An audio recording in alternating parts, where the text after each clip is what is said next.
SSC CGL 2025 का official notification हमारे पास आ चुका है और ऑफिशियल नोटिफिकेशन के अनुसार फॉर्म भरने के डेट शुरू हो चुके हैं। 9 जून 2025 से लेके 4 जुलाई 2025 तक आप फॉर्म भर सकते हैं, मतलब फॉर्म भरना शुरू किया जा चुका है। एक्सपेक्टेड जो डेट है, जो टेंटेटिव डेट है, वो 13 अगस्त से लेके 30 अगस्त तक है 2025 में। मतलब आपके पास टीयर 1 के लिए लगभग 60 डेज का लगभग समय आपके पास 2 मंथ का है। टेंटेटिव जो आपका टीयर 2 का डेट है वो दिसंबर 2025 है, ये भी बेहतर है। तो आपके पास टीयर 1 कंप्लीट होने के बाद 3 से 4 मंथ का टाइम मिल रहा है, ये मच बेटर है। पेमेंट करने का जो लास्ट डेट है वो आपके पास 5 जुलाई का है और जो करेक्शन विंडो आपके पास आएगा वो 9 जुलाई से लेके 11 जुलाई तक आएगा। इसमें कुछ मिस्टेक्स अगर हो गए तो आप वहां पे सुधार सकते हैं। तो ये डेट तो सबसे पहले ही पेज पे है, आपको सामने दिख रहा होगा और ये कॉन्सेप्ट आपका क्लियर होगा। जो पहले के बच्चे हैं वो जान ले कि कोई चेंजेस नहीं है पैटर्न में। जो पहली बार एग्जामिनेशन दे रहे हैं वो भी कुछ पैटर्न तो जानते होंगे, कुछ मैं उनको थोड़ा क्लियर कर देता हूँ। कुछ जो इंपॉर्टेंट पॉइंट्स है जहाँ पे हम लोग को ध्यान देना है वो इंपॉर्टेंट पॉइंट्स इस प्रकार के हैं। सबसे पहले हमारे पास आता है number of vacancies. Number of vacancies हमारे पास है 14,582। हालांकि ये भी टेंटेटिव वैकेंसीज है, मतलब कुछ वैकेंसीज बढ़ने की संभावना है।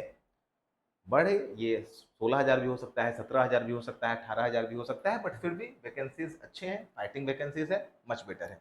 ठीक है, सबसे पहले वैकेंसीज अच्छी होती है ना तो चीज़ें बेहतर होती हैं। अब स्टेनोग्राफर में इस बार जो पोस्ट दिया गया, ठीक है, 261 पोस्ट, इसमें क्या करेगा कोई बच्चा? कम से कम फाइटिंग वैकेंसीज तो होना चाहिए। और वैकेंसीज के ज़्यादा होने में जो प्रमुख योगदान है वो है इस पोस्ट का, जो इस बार एसएससी सीजीएल में पहली बार ऐड किया गया है। ऑफिस सुप्रिटेंडेंट लेवल 6 की जॉब है, अच्छी सैलरी है और 18 साल से लेके 30 साल तक के बच्चे इस फॉर्म को भर सकते हैं। इसकी संख्या बहुत ज़्यादा है और एक बेहतर जॉब है। ठीक है, लेवल 6 है तो बहुत बेहतर होगा। बाकी जो भी लेवल 7 के जॉब है, लेवल 6 के जॉब है, उनका डिटेल्स यहाँ पे दिया हुआ है, आप देख सकते हैं। जैसे एएसओ सीएसएस की बात अगर की जाए तो 20 साल से लेकर 30 साल तक एज है, 30 ईयर्स मैक्सिमम है। वहीं पे अगर एएसओ आईबी की बात की जाए तो इसमें 18 साल से लेकर 30 साल तक के बच्चे फॉर्म भर सकते हैं। तो ये आप देख लेंगे, ये फॉर्म्स में दिए गए हैं, बहुत क्लियर है। एक बार अगर पढ़ेंगे तो आपको चीज़ें समझ में आ जाएंगी। अगर दिक्कत होगा आप कमेंट कर सकते हैं, अगर पॉसिबल होगा मैं इस पर एक वीडियो बना के एक्सप्लेन कर दूंगा। वैसे मल्टीपल वीडियो जिसके बारे में भरे हुए हैं यूट्यूब पे, कहीं से आप हेल्प ले सकते हैं। ठीक है, अब जो लोग नए हैं, जो इस बार पहली बार एग्जामिनेशन दे रहे हैं, उनके लिए पैटर्न नहीं बदला है। पैटर्न नहीं बदला है तो पैटर्न क्या रहा है मैं आपको बतला देता हूं। अगर ध्यान से देखा जाए तो पैटर्न हमारा है सर, कहाँ गया पैटर्न? ये ये हमारा है बाबू पैटर्न टीयर 1 का। देखिए, दो एग्जाम है इसमें, टीयर 1 और टीयर 2। टीयर 1 में हमारे पास 4 सेक्शन है, इंग्लिश, जीके, मैथ और English, sorry, reasoning, GK, math और इंग्लिश। 25-25 क्वेश्चन है, 25-25, 50 मार्क्स मैक्सिमम है, मतलब हर एक क्वेश्चन 2 मार्क्स का है। गलत करेंगे तो 0.5 मार्क्स कट जाएगा। 1 घंटे का ये पेपर होगा। ये हो गया आपका टीयर 1। टीयर 2 में भी कोई चेंजेस नहीं है।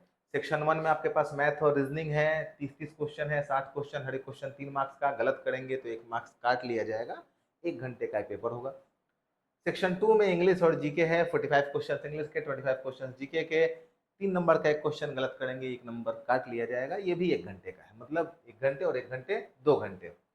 और उसके बाद जो आपका कंप्यूटर का जो टेस्ट होगा आपका 20 क्वेश्चन, इसमें 15 मिनट टाइम आपको मिलेगा। 3 नंबर का एक क्वेश्चन, इसमें पास करना जरूरी है, क्वालिफाइंग है।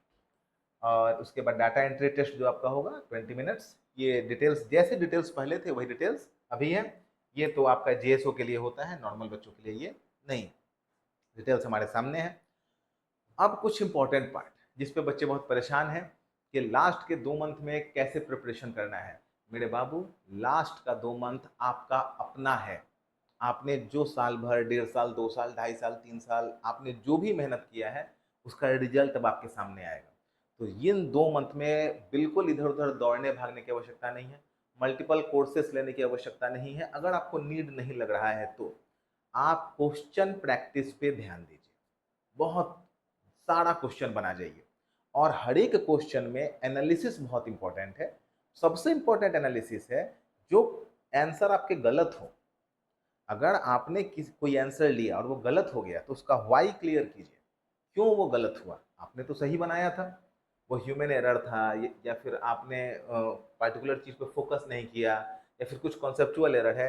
वाई जितना क्लियर होगा मार्क्स उतना बढ़ेगा। तो भी प्रैक्टिस चाहिए और एनालिसिस चाहिए। अगर एक टीयर 1 के पेपर की एनालिसिस की जाए तो डिपेंडिंग अपॉन डिफरेंट स्टूडेंट्स 1.5 घंटे से लेके 3 घंटे तक का समय लगता है सिर्फ एनालिसिस करने में। आप क्वेश्चंस बनाएं, एनालिसिस करें, सेल्फ एनालिसिस करें, खुद पे भरोसा करें। ये समय खुद पे भरोसा करने का होता है, इधर उधर दौड़ने भागने का नहीं होता है, अनटिल एंड अनलेस आपको खुद पे भरोसा है। ठीक है। दूसरा हो गया मार्क्स कितना जाएगा, कट ऑफ कितना जाएगा। चूंकि पिछला एसएससी काफी कंट्रोवर्शियल था, तो इसमें है कि भाई साहब कितना मार्क्स चला जाएगा। तो देखिए बाबू, पिछला बार तो एक्सेप्शनल था, उतना मार्क्स चला गया, कट ऑफ काफी हाई जा भी रहा है। फिर भी मैं कहता हूँ टीयर 1 के लिए 140 145 के आसपास अगर आप स्कोर कर रहे हो, आप ठीक हो। बढ़ाने का प्रयास कीजिए, वो तो मैक्सिमम आप जहां तक बना सकते हो वहां तक जाओ।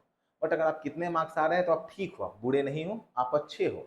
200 में 150 145 लाना मजाक नहीं है, ये काफी मेहनत से आता है। उसके ऊपर अगर आप ला रहे हैं तो अब तो मच बेटर है। लेकिन वहां तक भी अगर आप ला रहे हैं तो आप ठीक हैं। बस आप एक्यूरेसी पे ध्यान दीजिए, एक्यूरेसी 90% के आसपास रखिएगा, ट्राई कीजिएगा गलत नहीं हो। ठीक है। बाकी खुद पे भरोसा रखिए, मेहनत करते रहिए, एनालिसिस कीजिए, प्रैक्टिस कीजिए। और लास्ट के 2 मंथ हैं टीयर 1 के लिए, जो भी आपने साल भर मेहनत किया है उसको पेपर पे लेके आइए। खुद पे भरोसा रखिए, सबसे इंपॉर्टेंट होता है कॉन्फिडेंस। खुद पे ट्रस्ट रखिए। ठीक है, मिलते हैं फिर नेक्स्ट वीडियो में। Thank you very much.